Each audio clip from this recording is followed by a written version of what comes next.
Kita akan bersama dengan Tan Sri Datuk Sri Haji Azam Baki, Ketua Pesuruhjaya Suruhanjaya Pencegah Rasuah Malaysia untuk petang ini. Apa khabar Tan Sri? Baik adanya. Baik adanya, Alhamdulillah. Rasa berdebar-debar lah masuk konti ni.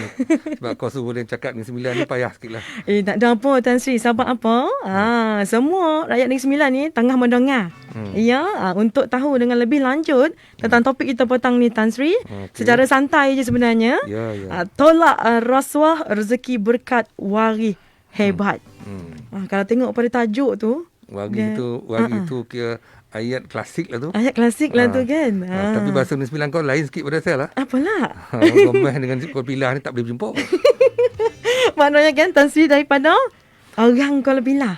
Taklah Pokan mana Pilah tu. Saya kampung Terontang, Padang Lebar Negeri Sembilan. Padang Lebar Negeri Sembilan. Tapi kita mengaku kita orang Pilah lah. Mengaku Pilah lah ya. Sebab orang Pilah ni dia jobor sikit. Itu Tan Sri yang khabar ya. Ya, tak apa. Tak apa. Dia suruh bersantai, kita santai lah. Kita santai lah, kita berburak kan Tan Sri kan. Kita burak lah. Kita burak ya. Apa pun kan, sebelum Siti nak tanya soalan yang pertama lah kan. Mungkinlah Tan Sri boleh jelaskan pada pendengar kita petang ni. Sebenarnya maksud rasuah itu sendiri. Rasuah ni kira senang je dah. Kita cakap cara biasa lah.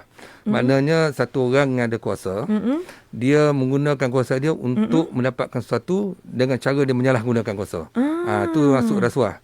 Jadi apa yang dia dapat tu dinamakan suapan. Suapan tu boleh katakan duit, pangkat, perkhidmatan, rasuah macam-macam jenis. Rasuah seks ada dan sebagainya. Tu nama rasuah yang biasa orang dengar. Satu lagi jenis rasuah ni, orang tu ada kuasa. Yang kata salah guna kuasa ni, contohnya dia ni dia ni seorang pemimpin, katakan pemimpin kerajaan lah. Dia ni pemimpin politik lah yang dibagi kuasa. Lepas tu dia bagi pula projek-projek kepada anak bini dah, senang cerita. Saudara-saudara mara dia. Yang ada contoh gitulah, yang ada talian sedarah dengan dia. Ni pun satu bentuk rasuah. Tu yang ini kedua. Satu lagi ada kait dengan rasuah ni. Orang tu ada kuasa. Dia pun terlibat dalam membuat penipuan dalam klaim-klaim ataupun tuntutan-tuntutan palsu ni. Dari peringkat bawah juga ada ya? Ada, bawah ada, dan juga siapa yang terlibat dalam buat klaim palsu macam kontraktor pun salah juga. Tu pun nama juga rasuah. Ni dah satu perkara yang apa tu, orang kata tu pentakrifan yang biasa orang gunakan lah untuk kita senang faham. Senang faham. Okey. Ya, dan mungkinlah pandangan Tan Sri sendiri kan, kalau kita tengok tahap kesedarannya anti rasuah ni dalam kalangan rakyat Negeri Sembilan khususnya. Mungkin daripada pandangan Tan Sri lah. Kita orang Sembilan kita kena check X sikit lah kan. Orang Sembilan ni baik-baik, lemah lembut. Tadi saya menghadiri kolokium adat pepatih. Sadar kita ni orang Sembilan ialah orang yang berbudaya dan bertamadun dulu ni.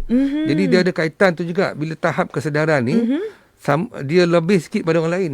Sebab dengan amalan dan budaya yang kita anuti selama-lama sejak 1400 lebih dulu sampai sekarang, orang Sembilan ni dia sebenarnya cukup senang kalau kita nak dekati lah.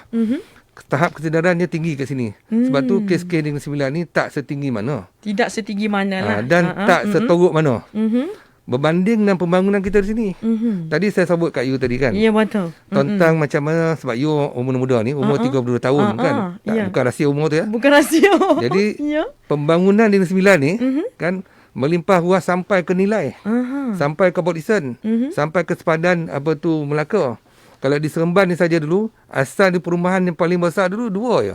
Taman Marida, Taman Senawang. Tapi cuba tengok Senawang tu sekarang. Jadi di sini, orang di Sembilan ni dah maju dari segi pemikiran dia dulu lagi. Sebab tu bila cakap pasal tahap kesedaran, tahap kesedaran tu tinggi.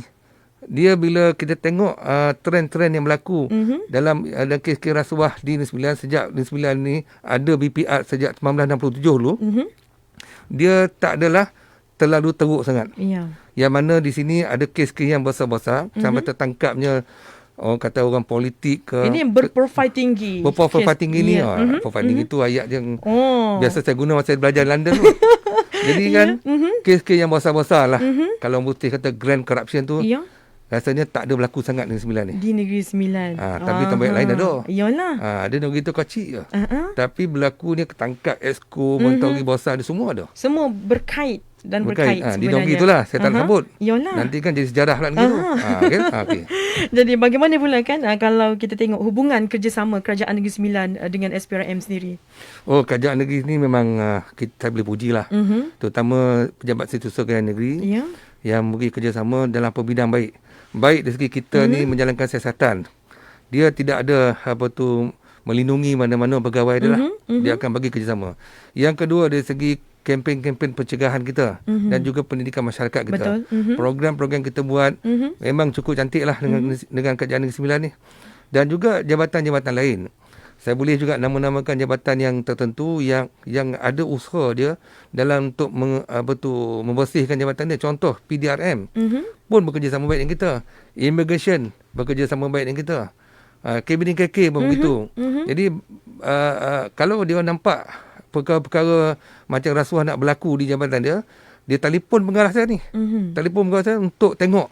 Dan dia pun tak malulah kalau pegawai dia sendiri pun disiasat dan ditangkap. Ini berlaku di Negeri Sembilan tau. Sampai macam tu sekali tu Negeri Sembilan. Betul. Orang nak ingat Negeri Sembilan ni nak tangkap pegawai godang lah. Iyalah. Yang besar-besar ni. Tak tercapai ke situ sebabnya kerjasama yang baik yang ada tu. Semua pihak, semua lapisan peringkat kan. Kalau kita tengok kan juga kan Tan Sri kan. Mungkin di antara negeri lain wujudnya rasuah ni tak kira negeri. Tetapi perbezaannya mungkin yang berlaku di Negeri Sembilan lah. Antara kes rasuah yang favourite lah. Pernah tak berlaku di sini? Yang maklumat yang SPRM peroleh. Favourite tu bahaya ayat tu. Mana apa yang orang ramah lah ni. Apa yang orang ramah?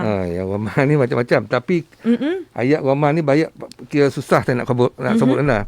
Maknanya saya boleh katakan yang biasa berlaku lah. Kebiasaannya lah. Yang biasa berlaku. Yang trend dia tu biasa berlaku. Dia banyak berlaku di sini. Ada 2 kes. 3 jenis. Satu jenis melibatkan projek-projek atau perolehan ni. Berkaitan tender dan sebagainya. 2 perkara. Sama ada projek tu ditipu untuk dinaikkan harga. Yang kedua, claim palsu terhadap projek tu. Itu satu. Yang kedua, berkaitan dengan salah guna kuasa. Pun ada kaitan dengan projek. Dia bagi kepada ipar lamai, anak bini dia semua dia bagi. Yang ketiga, melibatkan penguatkuasaan. Penguatkuasaan ni sebenarnya banyak berlaku di negeri lain. Dia tak terkecuali lah Negeri Sembilan ni.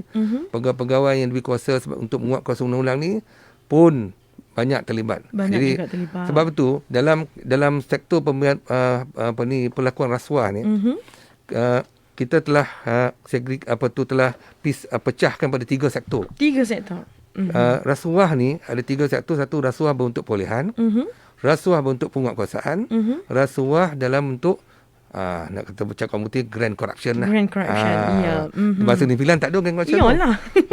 Kes besar-besar lah. Iyalah, itu antara mana orang-orang besar-besar yang ada pangkat besar tinggi-tinggi ni, dia ni salah guna kuasa dia untuk dapatkan rasuah untuk diri dia.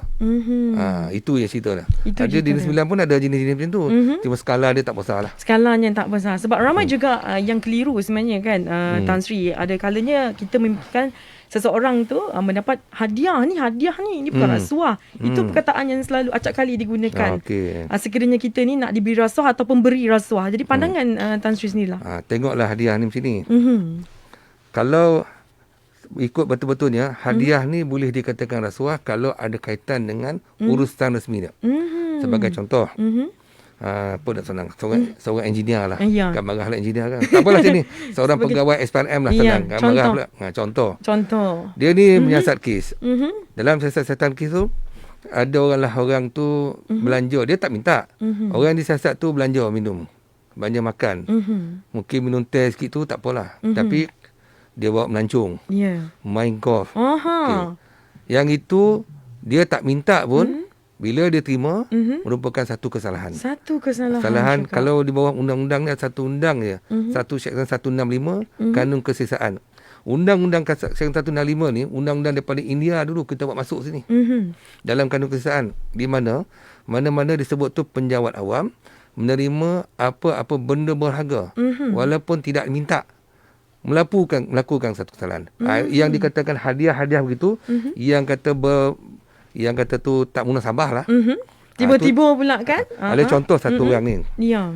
Dia ni satu negeri lah. Dia ni adalah pegawai kerajaan.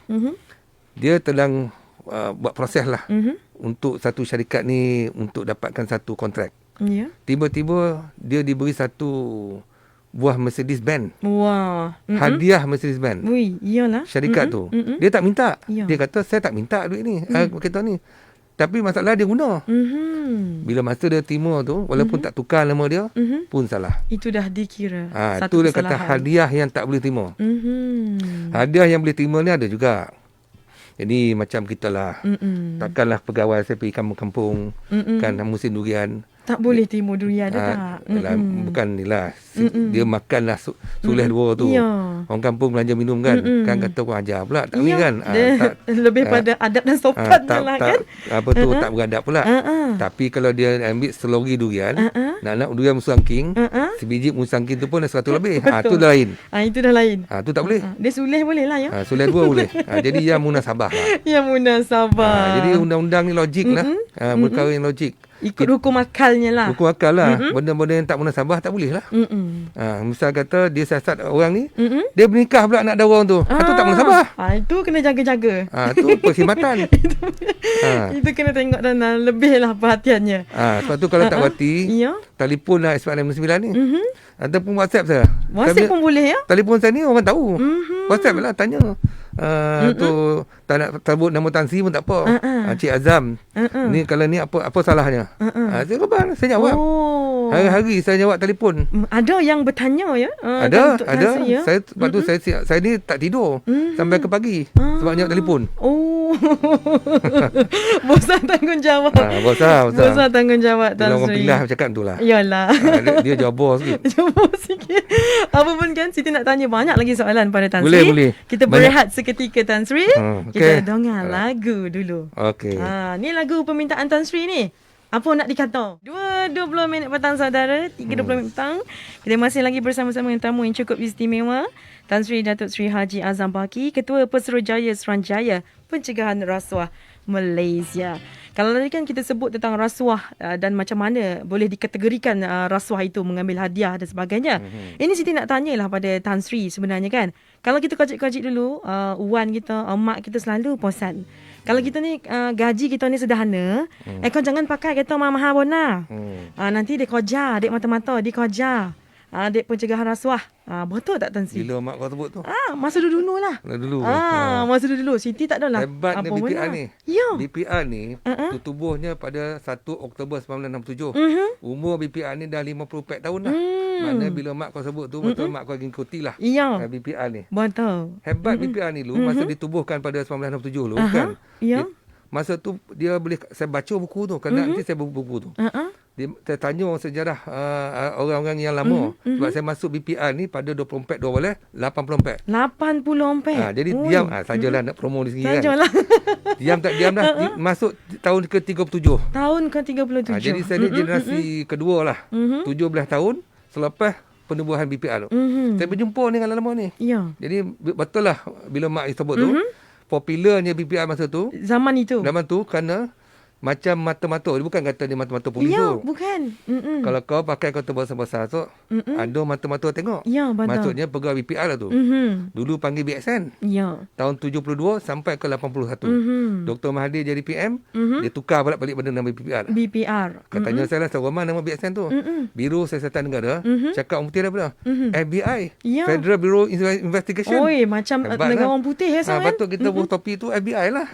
Tapi lah Dr. Mahathir tukar lah pada BPR. Tu tak sedap tu. Tapi cerita tadi, dua perkara saya boleh sebut. Dua perkara. Satu yang menengok tu Tuhan. Kau mengambil duit, kau ingat orang tak tahu. Nombor dua, memang betul. Bila gaji kita kecil, dia tak mampu. Betul. Tapi kita ada kuasa. Kita gunakan kuasa kita ni nampak mewah. Kelihatan mewah. Gaji misal kata sekarang ni ke 3,000 kocik lah. Contoh lah kan. Memang 3,000 ni kocik lah. Dah ikut kalau duduk di bandar makan besar-besar ni. Tapi pakai kereta mewah. Beli rumah cash. Ya. Ada kes kita ni satu pegawai lah, minta maaf sebutlah grade 32 je. Grade 32. Satu orang pegawai kerajaan lah. Beli kereta BMW cash. Cash. Beli rumah cash. Ini nama dia. Mhm. Walaupun tak ada bukti lah kata kat mana dia ambil, Dia siapa menerima. bagi. Tapi petanda tu ada. Tak pasal-pasal lah. Macam mana ni kerja baru 4-5 tahun. Kita kerja 37 tahun ni pun hulu hala cari duit nak beli rumah. Kereta kita semua second hand kat rumah tu. Yang dia kereta baru kerja 5 tahun. 5 tahun. Ini petanda-petanda orang tu besar kemungkinan melakukan rasuah. Maknanya boleh disyaki lah. Boleh disyaki. Kalau orang macam ni, bila sampai maklumat kat kita, confirm saya akan arah pegawai tu, kat Kali 9 tu, Tuan Taufik ni, Abang Taufik ni, kalau dia tak buat, saya buang dia kerja. Dia kena check ni. Yeah. Sebab Negeri Sembilan ni, pegawai kerajaan tak ramai. Betul. Kita boleh nampak. Tu komuniti lah. Masyarakat Negeri Sembilan ni sebenarnya taklah besar mana. Jadi kalau lah pegawai-pegawai kerajaan tu, saya nak bagi maklum lah. Kalau dia ni nampak mewah, memang mata telinga kita ramai. Memang ramai. Mata telinga kita ni ada dua. Satu, mata telinga tu datang daripada pegawai kita sendiri.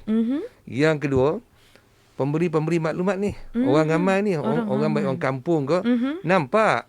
Orang kampung jangan ingat sekarang ni orang kampung macam dulu. Ya, betul. Saya tengok makcik jual goreng pisang tu berjalan tu pun pakai handphone bukan main. Lebar-lebar handphonenya. Pakai iPhone. Oh, ya. Kau jangan ingat lah. Betul. Orang jual tepi jalan tu ingat berkoman ke? Jangan sedih lah. Jangan pandang sedih dia lah. Dia tengok kan? tu, sambil orang tu beli goreng pisang, dia tengok, oi, Mamat ni pakai kereta bukan main lah. Kalah dia jual goreng pisang ni tak? Dia ambil gambar tu. Anak dia pun tak bini. Puak ambil gambar. Dia hantar ke SPRM. Itu antara dia kata mata telinga yang mak you sebut dulu. Kan mak kau sebut dulu. Sekarang lari sadang. Nak sampai maklumat pada kita. Beringat-ingat dah sikit. Zaman teknologi yang canggih. Menjawab tak soalan tu? Ya, menjawablah soalan tu. Sahabat apa? Siti suka. Kalau yang Tan Sri sebutlah kan tentang petanda. Biasa petanda ni orang ingat hari kematian. Yang ni petanda yang memungkinkan seseorang itu boleh menerima rasuah. Satu lagi petanda orang tu hutang sikitnya banyak. Dipanggil keberhutangan yang serius. Ini cakap kerajaan lah. Betul lah. Ada undang-undang keberhutangan serius. Tapi hutang sikit kelimigang, dia boleh hidup mewah. Macam biasa ya. Macam tak ada hutang. Macam tak ada hutang. Yang ni kita dah peringatkan banyak kali kepada ketua-ketua kerajaan, ketua-ketua jabatan supaya memantau lah. Pegawai-pegawai keberhutangan serius ni perlu dipantau. Malangnya ramai pegawai kerajaan yang tak dipantau. Kadang-kadang saya tak menyalahkan ketua jabatan lah. Dia penyelia-penyelia dia. Contohlah you ni ada Siti ada penyelia kan? Ada penyelia. Kau ni pula rajin banyak berhutang, penyelia buat tak tahu, buat ontok-ontok macam tu kan. Itu jangan. Itu janganlah kan. Tak boleh. Jadi kerjasama semua kena ada lah. Maknanya di peringkat bawah juga pun kena sama-sama membantulah. Itu yang kata mata telinga tadi. Mata dan telinga. Ya, baik. Dan mungkinlah Tan Sri boleh terangkan pada semua lah kan. Jumlah kes rasuah yang direkodkan SPRM Negeri Sembilan sejak 3 tahun lalu. Adakah meningkat ataupun menurun? Sebab kita sekarang pandemik dan sebagainya kan. Mungkinlah Tan Sri nak kongsikan pada pendengar. Saya ada statistik sini lah, cara-cara saya lah kan. 2017 sampai ke 2020, ke 2021 setakat bulan sebelah baru ni lah.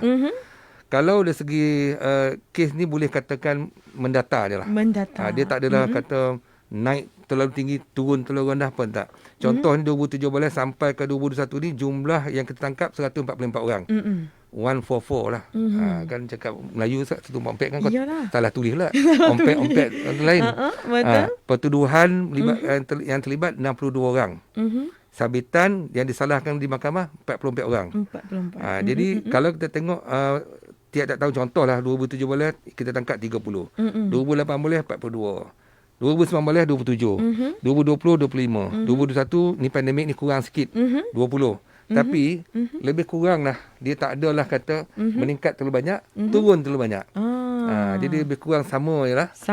Dan trend dia tu pun lebih kurang sama je. Jadi tu saya kata tadi, analisa saya ni, di Negeri Sembilan ni taklah seteruk mana. Dia boleh katakan kelas yang pertengahan saja. Orang putih kata moderate lah. Ya, moderate. Apa pun kan, mungkinlah yang tengah mendengar sekarang ni kan, mungkin berhajat lah, boleh melaporkan sekiranya kita mendapat info ada seseorang yang yang menerima rasuah dan sebagainya, saluran bagaimana mereka untuk mengadu tentang kes rasuah ni sebenarnya? Saluran ni banyak. Kita banyak kali buat kempen. Kalau tengok dalam FB kita pun, FB SPRM pun ada, FB MACC pun ada. Yeah. Kita ada bagi kempen, contohnya laporlah pada talian bebas tol 1-800-886-000. Ada. Portal kita pun ada. Kalau dah orang kata memuat turun lah aplikasi MACC Mobile. Phone, telefon semua. Itu yang lagi mudah sebenarnya. Mudah kan, pun ada. Kita boleh turunkan daripada Google Play ataupun Apple Store. Ataupun nak email pun boleh. Kalau yang 9 ni, ngs@sprm.gov.my. ngs@sprm.gov.my. Ataupun telefon 06 762 5446. Itu satu pada nombor telefon lah. Tapi bila saya cek balik dengan pengarah 9, sungguh pun kita ada semua ni, apa tu ni panggil cara lah untuk menghubungi. Kalau sebut cakap platform lah. Yalah, platform salurannya. Tapi kan? saya tak nak guna ayat tu. Yalah. Orang kata tu banyak makan kontang budak ni kata dah. Jadi cara paling popular pula dekat sini, orang suka nelefon. Oh, nelefon. Nelefon pejabat kita. Tu nombor telefon ni penting. Ya. Dia telefon pejabat, lepas tu nak jumpa. Boleh kata semua kes-kes kita banyak dapat ni, orang nak jumpa. Jadi situ saya boleh katakan, orang ni 9 dia suka bersemuka. Dia mesra rakyat. Bertentang mata. Masa pandemik COVID ni, kita memang ada masalah sikit lah. Iyalah. Nak jumpa orang. Kaedahnya tu terbatas. Kita pun cubalah mewar-warkan. Kontaklah kita dengan aplikasi apa sih. Tak nak ya. Tak mahu deh. Tapi jangan risau. Masa pandemik COVID ni kan, COVID-19 ni, kita tak ada WFH, work from home. Tak ada. Tak ada ya. Kita semua WFO, work from office. Work from office. Memang ada kat pejabat. Pejabat kita tak tutup. Jabat saya ni, ibu jabat tu baru ni dalam tempoh 2 minggu ni, 35 orang kena COVID. Sebab kita terpaksa kerja. Ya. 24 jam. Ini Barisan Hadapan juga ni kan. Yalah, masa baru ni kes Mitra baru ni. Dah horok pikuk lah. Semua orang kata SPRM sasat lah kes Mitra. Ya. Kita sasat lah. Ada pula mentori, kata, ada satu orang politik lah. Kata apa hal tu, siasat ni tak betul lah. Tu dia punya masalah. Tapi yang cerita ni, kita ni menjalankan siasatan. Menjalankan siasatan, tak kira lah macam mana. Masalah masa pandemik baru ni, kita bekerja, orang tak kerja. Kita pergi office orang, kotuk orang office suruh buka. Dia work from home. Dia tutup pejabat. Dia tutup pejabat. Ini masalah kita. Kita pejabat terbuka je. Iya. Macam itulah, tak tahulah. Tembalang saya ni boleh timur tak timur ni. Ini maknanya ni kekangan yang dihadapi sebenarnya kan. Oleh pihak SPRM. Lebih-lebih lagi kan pandemik COVID-19. Tapi saya nak tanya jugalah yang pemberi maklumat ni, adakah mereka ini dilindungi? Itu soalan akademik yang paling bagus lah. Itu yang tanya tu Mr. Bigan from US pun tanya. Sebab kadang-kadang kita risau kan. Soalan-soalan ni profesor yang tanya ni. Memanglah kita ada satu akta. Akta ni bunyinya Akta Perlindungan Pemberi Maklumat 2010. Di mana pemberi maklumat kalau dia datang berjumpa kita, kita akan lindungi dia. Salah satunya daripada Akta Perlindungan Maklumat ni. Ada satu lagi di bawah Akta SPRM tu sendiri. Section pun saya dah lupa lah. Balon ni kan banyak orang. Di mana dia tu kita iktirafkan sebagai seorang pemberi maklumat, informant. Ada program dia. Jadi kau pilihlah mana satu kita korban. Kau nak jadi pemberi maklumat ke yang dilindungi buat akta ni, nanti saya tawarkan. Ataupun nak jadi pemberi maklumat sebagai pemberi maklumat yang dilindungi tanpa siapa tahu pun. Dia ada sedikit beza. Jadi kalau pemberi maklumat Akta Perlindungan Pemberi Maklumat 2010, Witness Protection Act 2010. Tu soalan sebut kan. Orang 9 ni Bodapek dia punya tu kan. Bodapek linggu sikit orang putih tu. Dia ni datang ke kita, dia kita panggil sebagai cakap Melayu kan peniup whistle. Whistleblower. Bila dia jadi whistleblower, kita akan daftarkan dia, dan kalau sekiranya ada pihak-pihak yang cuba mengambil tindakan tidak wajar. Terutama sekali majikan. Okey. Katalah Siti kerja di ATM ni. Betul. Pergi datang kat SPRM beritahu bos saya tu ada salah laku. Contoh kan? Ambil rasuah. Tiba-tiba Siti pula kena buang kerja. Tak pasal-pasal. Kerana dia kata kau beri maklumat pada SPRM tu, aku buang kau kerja. Itu dia panggil detrimental action. tindakan tidak wajar, Tidak wajar. maka SPRM boleh mengambil tindakan terhadap majikan tu dengan sampai boleh dituduh mahkamah. Bertahap itulah. Sampai Itulah tahap macam kelebihan tu. Ya. sikit salah satunya program Akta Perlindungan Penerima Maklumat ni. Itu yang kita sekarang ni kita promosikanlah supaya pada orang ramai supaya jangan takut. Betul. Dan saya boleh claim sini Akta Perlindungan Penerima Maklumat 2010 ni adalah diberi pada kuasa kepada semua betul penguat kuasa undang-undang. Setakat rekod yang ada ni hanya SPRM saja yang banyak menggunakan akta ni. Akta ini. Maknanya setiap pemberi maklumat ni betul-betul lah. Orang So, kata kenapa dilindungi. kita banyak guna? Ya. Sebab lazimnya orang nak beri maklumat pasal rasuah ni, dia takut ke depan. Dia nak bercerita, nak report mengatakan tadi ada orang minta rasuah dengan saya, dia tak nak. Dia tak nak. Kadang-kadang dia tak nak panjangkan. Tapi dia nak bercerita je. Jadi akta perlindungan maklumat ni ayat personal kali. Saya selalu sebut ayat ni. Kau datanglah, kau datang cerita je. So dia bercerita je, tapi dia tak akan terlibat sebagai saksi. Kau datang kau bayar. Kita daftar. Pun boleh juga ya. Itu yang akta ni. Salah cakap hari ni orang 9 akan pandai lah kena Ya, akta. lepas ni. Lepas ni dia bila dengar saya punya ceramah yang pendek ni kan, semua akan berhenti lah. Lepas ni siap sedialah SPRM Negeri Sembilan ya. Ramai nak memberi maklumat. Datanglah. Datanglah. Tak ada apa nak takut lah. Pengarah pun handsome tu. Cuma dia tak ada rambut dia. Apa pun kan kita berehat seketika. 41 minit petang saudara. Sidi masih lagi bersama dengan tetamu istimewa hari ini dalam Santai Ogok Petang, Tan Sri Datuk Sri Haji Azam Baki yang merupakan Ketua Pesuruhjaya Suruhanjaya Pencegahan Rasuah Malaysia. Baik, Tan Sri, saya nak tanya lagi soalan. Semakin panas sebenarnya kan soalan petang ni. Lama sampai pukul 6 boleh? Kalau Tan Sri steady, Sidi okey je. Malam pun tak apa. Malam pun tak apa. Rumah saya tak marah. Allah. Apa pun kan, kalau kita tengok pada konsep keluarga Malaysia, macam mana Tan Sri nak kaitkan dengan dari segi rasuah dan keluarga Malaysianya? Adakah kita tengok itu penanda aras untuk mengurangkan lagi kes rasuah di Malaysia? Yalah, pertama sekali kita kena fahamlah maksud keluarga Malaysia tu. Konsep keluarga Malaysia ni lebih kurang maknanya kita masyarakat yang bertoleransi, masyarakat yang bekerjasama, dalam mana kita nak membangunkan negara kita ni. Apa yang berlaku kekurangan sekarang ni ialah kita tidak ada keberadaan sentiasa bercakap sama kita. Jadi sebab tu saya rasa itu yang Perdana Menteri nakkan kita ni bersama-sama wujudkan keluarga. Seolah tak kira kaum, kita ni bekerjasama antara satu sama lain. Sebab bila pandemik COVID ni berlaku, apa yang paling terjejas sekali ialah ekonomi. Rasuah ni ada juga kaitan ekonomi. Bukan ada kaitan, memang ada kaitan ekonomi. Betul. Perkembangan ekonomi itu sendiri. Kalau lazimnya, kalau saya tak nak sebut lah, di negeri-negeri yang banyak transaksi perdagangan, di situlah peluang dan ruang rasuahnya banyak berlaku. Jadi keluarga Malaysia ni ialah kalau saya boleh pandang, ialah kalau kita sayangkan keluarga kita, maka kita kena tegur. Kalau kita sayangkan negara kita ni, kita kena perhatikan. Jadi kalau nampak orang yang melakukan rasuah tu, jangan dibiarkan. Ambil tindakan, melaporkan. Itu penting kepada rakyat. Kalau pada ketua jabatan, ambil tindakan. Kepada kami penguat kuasa apa lagi lah. Kita tak pedulilah. Keluarga Malaysia ni memang saya sambut betul-betul lah sebagai ketua jabatan. Bila PM kata keluarga Malaysia, iyalah untuk memastikan negara kita bebas rasuah, SPRM kenalah betul-betul membuat kerja berimpak tinggi lah. Memberi kesan. Apa-apa aktiviti kami buat, terutama sekali kita punya penguatkuasaan, kita akan buat sebaik mungkin. Walaupun zaman pandemik COVID-19 ni, tadi saya sebut tadi, kita bekerja siang malam. Tak tutup. Tak tutup. Pejabat sentiasa sejak MCO lah. Senang ceritanya bulan 18 Mac 2020. Sampai sekarang pejabat SPRM torang-menorang lah. Betul. Saya nak cerita masa saya di Kelantan tu. Kita pejabat kita tingkat oleh Wisma Persekutuan. Pejabat yang torang-menorang pergi Tanjung Kelantan.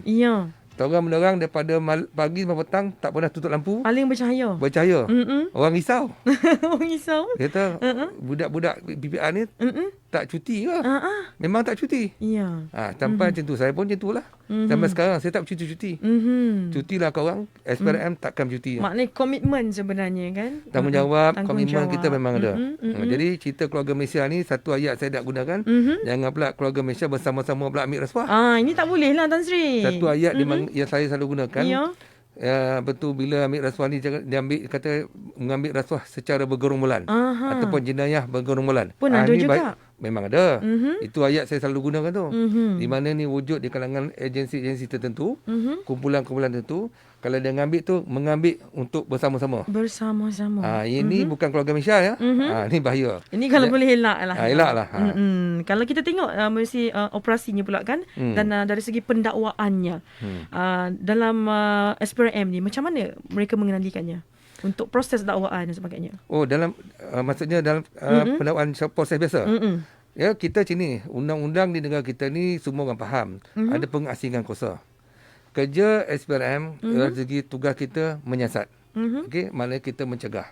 Kita menyiasat satu-satu kes itu sehinggalah selesai. Itu kuasa kita daripada buka fail sampailah selesai kes. Tempohnya tu bergantung kepada kes. Bergantung pada kes. Ada yang senang, ada yang susah lah, ada yang rumit. Tetapi dewasa ni, saya dah minta pegawai saya kalau menyiasat tu, kita pergi pada kes-kes yang 3 sektor tadi. 3 sektor tadi. Jangan pergi dulu-dulu betul. Zaman 15 tahun lepas tu, semua kes kita ambil lah. Kes RM10 pun kita siasat. Yang kocik-kocik lah kata. Sekarang ni saya arahkan pegawai saya tu, tumpukan kepada kes-kes yang melibatkan ketirisan. Sebabnya dalam keadaan ekonomi kita tak bagus ni, kita tak nak berlaku banyak ketirisan ataupun leakages. Banyak ketirisan ni boleh berlaku. Di antaranya bila katakan melibatkan pemilihan-pemilihan ataupun perolehan-perolehan ni. Dinaikkan harga oleh kerana rasuah. Kita tiris lah. Patut dinaikkan 20%, tiris 20%. Yang kedua, penguatkuasaan. Patutnya dikutip tapi tak dikutip. Ataupun tindakan diambil, tak diambil. Di situ kerugian juga pada kerajaan. Mereka-mereka yang kerjanya mengutip hasil-hasil, tak kira lah daripada income tax ke apa, hasil lah. Pihak berkuasa tempatan pun ikut ambil hasil. Oleh kerana orang bayar, dia tak kutip hasil. Kan rugi tu. Betul. Itu ketirisan juga. Yang ketiga, ketirisan dari segi sepatutnya kita memberi projek ni pada orang tertentu, dapat projek pada anak bini. Dan tentu harga naik. Itu pun ketirisan. Jadi kes-kes begini yang kita nakkan pegawai kita tumpukan, fokuskan supaya kerja kita lebih berstrategi. Yang keduanya, lepas kita siasat, maka kita akan serahkan fail ni kepada timbalan-timbalan penerorai kita. SPRM ni adalah satu jabatan yang mana kita adalah berbeza dengan jabatan lain. Di mana kita ni mempunyai dipanggil timbalan pendahulu raya dalam jabatan. Dalam jabatan itu sendiri. In-house. Betul. Kita boleh kata kita punya mini DPP. Mini bahagian DPP. Kes-kes kita ni akan serahkan kepada DPP untuk dikaji dan dituduh di mahkamah. Di situ pengasingan kuasa berlaku. Lah dituduh mahkamah tu, mahkamah hanya kerja lah. Iyalah. Kan? Itu kerja dia. Itulah tu yang kata kes-kes pendakwaan. Zaman pandemik COVID-19 ni, tak ada yang menyekat kita untuk meneruskan kerja kita. Cuma kerana kekangan-kekangan tu adalah kerana pihak mahkamah ada SOP dia. Betul. Dan sebagainya. Kita pun mengamalkan SOP juga. Bila kita panggil saksi ni ada masalah sikit. Dalam untuk menjalankan siasatan dan sebagainya. Cendalah kita berdua ni. Iya. Saya nak ambil statement. Tapi macam mana? Kena menghadap. Kena SOP berjumpa. kena ni. Satu cara SOP kita buatlah cakap mana boleh. Buat tu artikel dulu. Tengok artikel kalau negatif baru kita ni. Tapi bila kita buat satu soal siasat, masalah sikit. Soal siasat ni dia kira macam korek sikit lah. Macam mana kita nak menyiasat ni. Kita nak mendapatkan info yang tepat. Dia pula asal ni betul tak boleh bercakap ni pakai mask kata dia. Masalah sikit. Itu kekangan yang dihadapi lah oleh pegawai dan sebagainya. Itu kurang tu lah. Termerang pilah kan. Dan mungkin sikit Siti nak tanya tentang Tan Sri. Kebanyakannya orang yang menerima rasuah ni kita faham lah kan. Mungkin daripada petanda-petandanya. Dan mungkin ada juga kes yang meminjamkan akaun. Mungkin kawan baik, sahabat baik, pinjam akaun sebentar. Mungkin apabila dikenakan tindakan, orang yang meminjamkan akaun ni pun akan dituduh juga. Yelah, kita tengoklah. Dia pinjam ke akaun tu, dia tahu tak tahu. Ada yang tahu. Ada, tapi saya galakkan, saya menasihatkanlah. Tak usahlah pinjam ke akaun masuk duit ni. Sebab duit ni tak semestinya duit rasuah je. Takut duit lain-lain. Takut budak tu mengedah dadah ke, merompak ke, masuk dalam akaun kita. Jadi dalam undang-undang, siapa yang punya akaun, dia bertanggungjawab. Dia tak boleh kata Saya tak tahu duit apa ni. Mm-mm. Di sini ada satu akta lagi. Ada Akta pengubahan wang haram.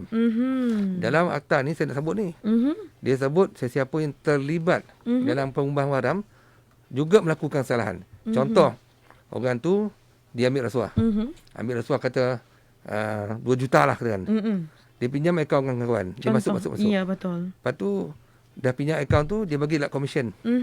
Ni komisen tu kau. Dia tak boleh kata dia tak tahu. Sedangkan komisen dah dapat. Komisen dapat. Jadi bila disiasat-siasat, orang yang masukkan duit akaun tu, kita akan tuduh di bawah pengubahan wang haram. Dia ambil rasuah satu bab. Iya. Ubah wang haram. Sesiapa pula yang terlibat, ayat disebut tu, 4/1 Akta Pengubahan Haram tu kata, sesiapa yang terlibat, ayat terlibat tu besar masuk tu. Betul. Meminjam akaun terlibat lah. Dia juga melakukan kesalahan. Melakukan kesalahan. Jadi, jaga-jaga sikit. Dia undang-undang di bawah Akta Pengubahan Haram ni, saya nampak orang putih panggil dia macam satu undang-undang yang keras sikit lah. Satu undang Dia keras. panggil strict liability lah. Tak boleh kata tak tahu. Kalau terima tu, dia Mesti kena, tahu. mesti tahu. Dia kena menjawab Mesti banyak dalam lah. keadaan sedar. Bukan tak tahu tiba-tiba yang masuk duit. Tak? Yalah, kalau masuk duit 10 sen, 50 sen tu tak apalah. Tapi ini takkan sikit-sikit kan. Orang kata tak balik modal lah. Mesti tanya lah. Ya. Duit apa? Duit mak kau jual gotah ke? Contoh. Contoh lah kan. Baiklah Tan Sri kan, mungkinlah kan dari segi kita nak tanya jugalah tentang kekuatan serta kemudahan SPRM di Negeri Sembilan ni cukup ataupun tidak. Webmaster ni kira cukup lah. Kalau saya cakap tak cukup kan, pengarah dia pun macam-macam nak minta. Pengarah tu jeling Tan Sri tak? Dia pejabat Negeri Sembilan ni adalah pejabat pertama sekali BPR ada. Saya lupa tahun bila, 2001 ke? 2004. 2004. 2004 lagi. 2004 ni pejabat ni kali pertama sekali kita ada bangunan sendiri. Sebelum tu kita ni menyewa, kita tumpang pejabat orang lah. Yang ni pejabat ni bangunan sendiri lah. Dan pejabat ni sampai sekarang kita selenggara dengan elok lah. Maknanya fasilitinya selesa, lengkap dan elok, sebagainya. Suatu Soga-moga situ kolam ikan yang cantik semua dah. Kolam ikan cantik. Tapi orang yang kena tahan ke situ kata semua tak cantik pula dah. Bila kena tahan lah. Bila kena tahan. Dah hati berdebar-debar, mana nak cantik. Tapi banyakkan orang tak ramah datang ke pejabat Negeri Sembilan ni. Memanglah, takut Tan Sri. Dia ada satu aura tu macam bersalah ke tidak ni? Belum lagi bersalah. Ada orang kata pasal banyak hantu. Saya nak korban yang hantu ni agaknya sebab setiap orang datang ni tak bomoh mana dia jumpa, dia tinggalkan situ. Hantu jadi berhantu. Oh, bagi gerun lah. Bagi tak gerun. tahu lah. Macam-macam orang nampak. Macam-macam kan. Apa pun kan mungkin lah kan. Bagaimana rakyat Negeri Sembilan ni boleh mainkan peranan lah. Membantu terutamanya SPRM untuk perangi rasuah ni. Okey, banyak cara lah. Satu yang kita mengalakkan ni pertama kerjasama rakyat. Yang mana cara individu boleh dia datang kepada kita, yang ni selalu kita terima lah. Yang kedua, kepada ketua-ketua komuniti ni. Tadi saya bila menghadiri kolokium adat puatih ni. Ya, betul. Kita ni orang Negeri Sembilan, kita dah ada ni. Dia panggil Datuk Lembaga ada, Kodlim ada, betul. orang besar ada. Semua ada di setiap peringkat tu. Yang ini sebenarnya setiap ketua-ketua ni dia ada anak buah dia. Kalau dipergunakan balik, digunakan sebaik mungkin ketua-ketua undang-undang luar semua ni untuk menasihatkan anak-anak buah dan minta dia orang bekerjasama dengan SPRM, cukup cantik. Benda dah ada dah. Negeri lain tak ada tau. Negeri Sembilan ada. Kita ni bertuan dilantik oleh undang luar yang pek ni. Betul. Bahawa undang luar tu ada pula lagi-lagi dia punya buah apa semua lah. Ini semua kepala-kepala ni. Bukan saja kepala dipanggil masyarakat. Ketua-ketua komuniti. Betul. Penghulu, ketua kampung. Ni satu lagi platform yang saya nampak dari segi adatnya boleh dipergunakan untuk diadakan program dengan SPRM pun boleh, program kemasyarakatan boleh, dan juga sama-sama dia sendiri ada kesedaran bahawa rasuah ni satu perbuatan yang salah. Salah, betul. Dan dia boleh menggalakkan orang dia pertama menasihati dan melaporkan kepada kita. Ya, ni peringkat komuniti dan sebagainya kan. Komuniti. Saling membantu. Kita lah, memang kan? banyak buat program dengan jabatan-jabatan. Kita selalu buat dengan NGO semua kita menggalakkan sepanjang masa. Tapi satu saya nak kaban, jangan harapkan kita lah. Jadi apa tu pewai lah pengarah Negeri Sembilan. Betul lah. Dia pun sakit jantung tu. Jantung tak sihat. Saya sihat benda lagi. Umur muda lagi. Yalah. Tapi sentiasa cemerlang lah dalam hikmat kan. InsyaAllah. InsyaAllah. Tidak, dia tak naik pengarah. Dia baru naik pengarah tu. Dia Tahniah ada pengarah grade 52 naik moped dah. Tahniah lah. Kan, diucapkan apa pun mungkin ada harapan dan nasihat lah kepada kita lah, khususnya rakyat di Negeri Sembilan ni, dalam kita betul-betul nak perangi rasuah ni, Tan Sri. Yalah, apa ni, kalau nak nasihat ni saya pun susah nak kebarkan. Boleh saya katakan, saya menyerulah supaya kita ni berpegang teguh pada agama kita. Betul. Tak kira agama apa. Terutama sekali agama yang kita anuti ni. Orang tak ada agama pun sebenarnya dia bergantung kepada nilai diri. Jadi mengukuhkan nilai diri kita, agama kita ni ada satu elemen yang penting pada diri kita sendiri. Supaya bukan saja terjebak hal rasuah saja. Hal nilai-nilai yang lain. Kalau dulu kita ingat kita ada plan integriti nasional dulu, kan? Kalau kita ingatlah plan ni dulu, antaranya lah untuk menunjukkan masyarakat yang berintegriti. Ayat sekarang ni cantik ni. Betul lah. Integriti. Sebenarnya maksud integriti tu masyarakat yang beramanah. Betul. Masyarakat yang bersopan santun. Masyarakat yang apa ni tidak membenci kepada melakukan kesalahan-kesalahan. Menolak benda-benda yang tak elok dan jadi sebagainya. harapan saya ni bukan pada masyarakat Sembilannya. Kalau sahabat jiran-jiran kita mendengar lah kita bercakap ni kan. Orang Melaka ke, orang sepadan dengan Sembilan ke. Sepadan Pahang ke kan. Pahang ke kan. Jadi dia kena sungguh-sungguh. Dia ada iltizam dia di sini. Tak tunggu kerajaan ke, tak tunggu SPRM ke. Dia sendiri untuk membentuk keluarga dia, satu keluarga yang apa tu, ini sifat-sifat nilai-nilai baik. Betul. Kerana pada saya satu ya. Keluarga yang berintegriti adalah keluarga yang berjaya. Betul. Percaya cakap saya. Yeah. Saya dah tengok banyak dah. Keluarga yang tak berintegriti, yang porak perganda ni, macam-macam lah. Anak isak dada, ini pun tak ada integriti.